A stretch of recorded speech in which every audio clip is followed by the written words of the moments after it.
దేవుడు నా జీవితంలో చేసినటువంటి గొప్ప కార్యాలు ఇదిగో మీ కళ్ళ ముందు మీరు అందరూ చూసారండి. నా ప్రభు గొప్పతనాన్ని తెలియజేస్తా. హల్లెలూయా చెప్పండి, హల్లెలూయా. అందుకని మీరు ఆలోచన చేస్తే ఇందాక అయ్యర్ ఇసాక్ గారు జ్ఞాపకం చేశారు, యేసు ఎవరో చూడగోరినటువంటి జక్క ఇంటికి యేసు ప్రభువే వచ్చారు. హల్లెలూయా చెప్పండి గట్టిగా, హల్లెలూయా. నువ్వు యేసు ఎవరు అని ఎరగాలని ఆలోచన నీకు వస్తే చాలు, ఆయన నీ హృదయాన్ని దర్శిస్తాడు. ఆయన నీతో మాట్లాడతాడు. నీ హృదయ అంతరంగంలో ఉండేటువంటి నీ వేదనను తొలగిస్తాడు. దేవునికి స్తోత్రం.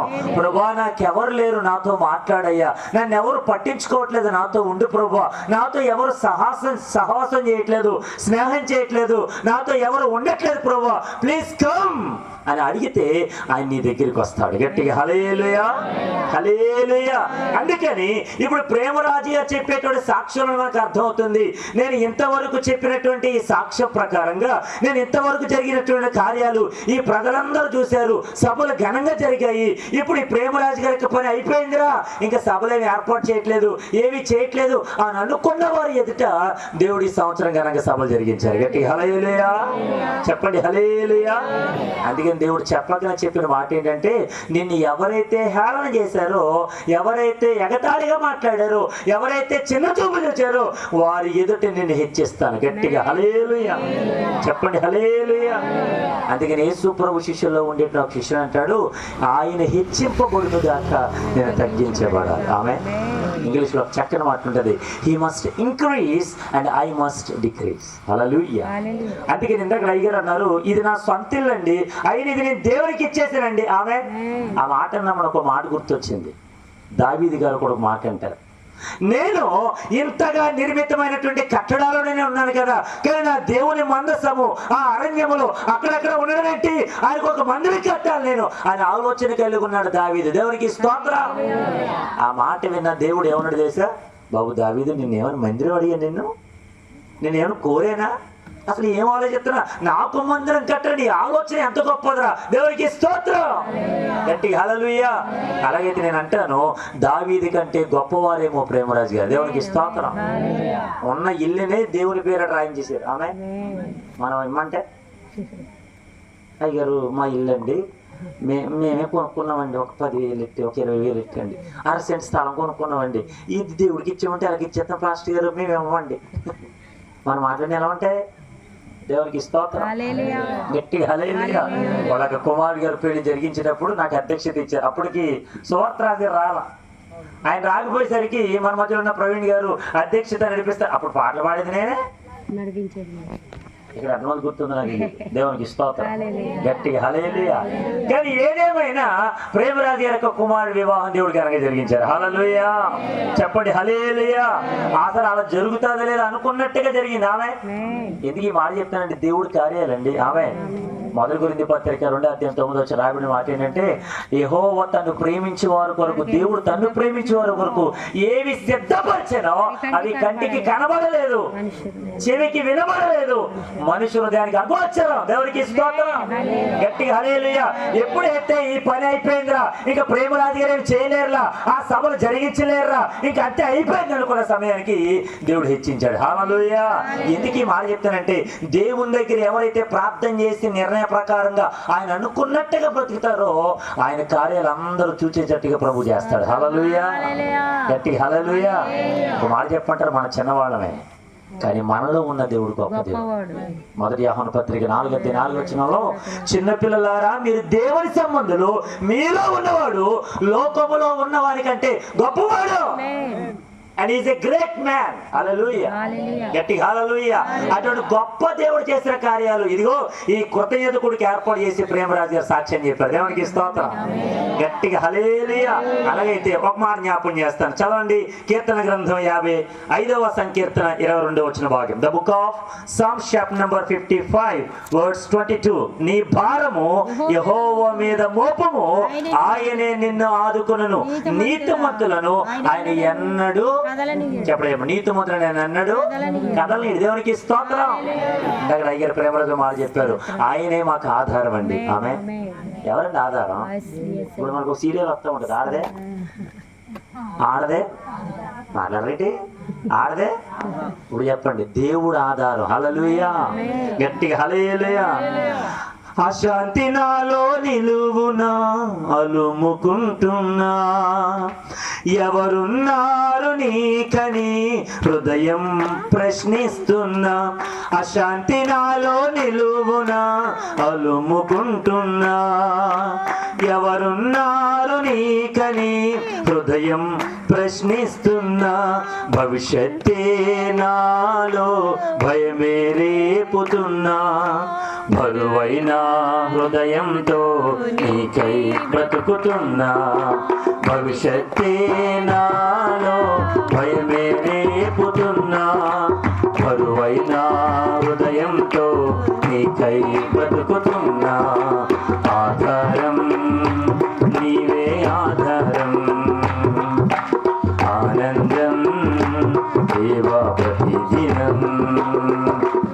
ఆధారం నానందం, నాక భయం దేవా ప్రతిదినం.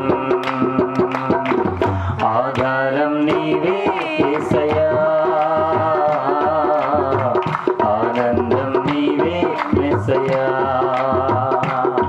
నా తల్లియు నీవే, నా తండ్రియు నీవే, నాకున్నది నీవే, నేనున్నది నీకే.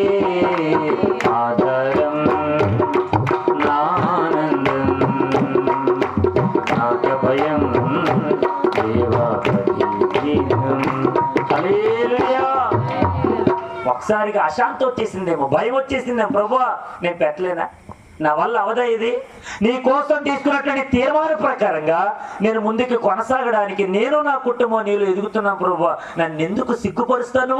సిగ్గుపరచనీయకుండా ఈరోజు సభలు దేవుడికి వెనక జరిగించాడు. దేవునికి స్తోత్రం. నీ భారము యెహోవా మీద మోపము. ఏ భారం? కుటుంబ భారం అయినా పర్లా, చదువు భారమా, పిల్లల భారమా, భర్త భారమా, భార్య భారమా, ఇక్కట్ల, శ్రమల, అప్పుల, అది ఏ భారమైన పర్లా, దట్ ఈస్ ఎనీథింగ్ బర్డెన్ ఈ షుడ్ అపాన్ ద గాడ్. దేవునికి స్తోత్రం.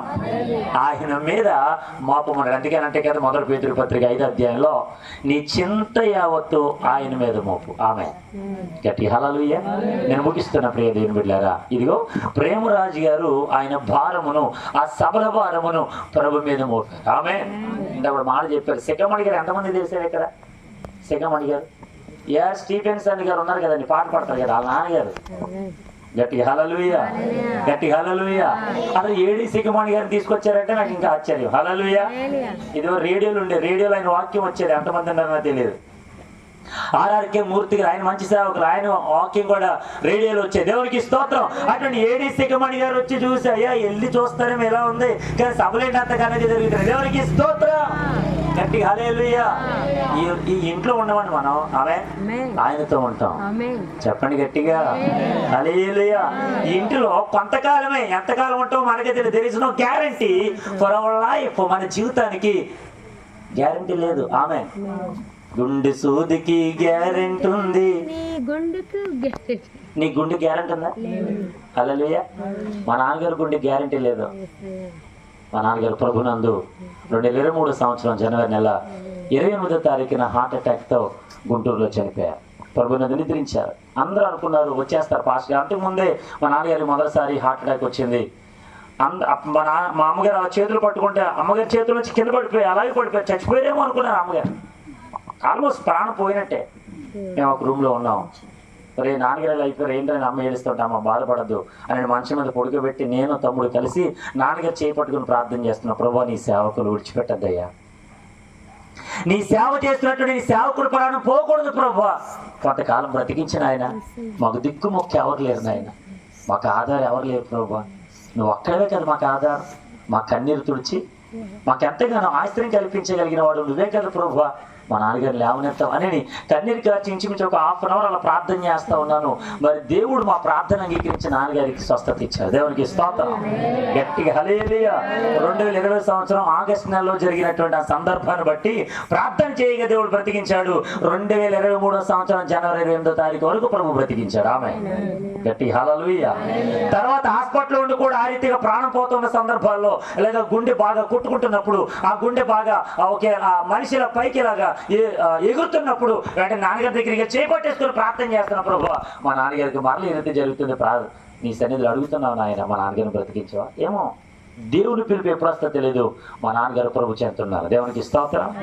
గట్టిగా హల్లెలూయా. ఎందుకు ఈ మాట చెప్తానంటే ఈ మైక్ శబ్దం ద్వారా ఎంతమంది అయితే వింటున్నారో వారందరికీ చెప్పేట మాట, నా దేవుడు గొప్పవాడు. దేవునికి స్తోత్రం. నువ్వు అనుకున్న దానికంటే ఊహించిన దానికంటే గొప్ప కార్యాలు చేస్తాడు. హల్లెలూయా. అసలు యాక్చువల్గా మేము ఎక్కడికి రాకూడదు. ఈరోజు సాయంత్రం పలానా ఊర్లో ఉండాలి, మేము పలానా గృహాలు దర్శించడానికి మేడవరం అటు ఉండి క్షమించాలి వాండ్రం అటు ప్రాంతాలు వెళ్ళి ఇప్పుడు గృహాలు దర్శించాలి. ఏమో దేవుని చెప్తూ మమ్మల్ని నడిపించారు. దేవునికి స్తోత్రం. గట్టిగా హల్లెలూయా.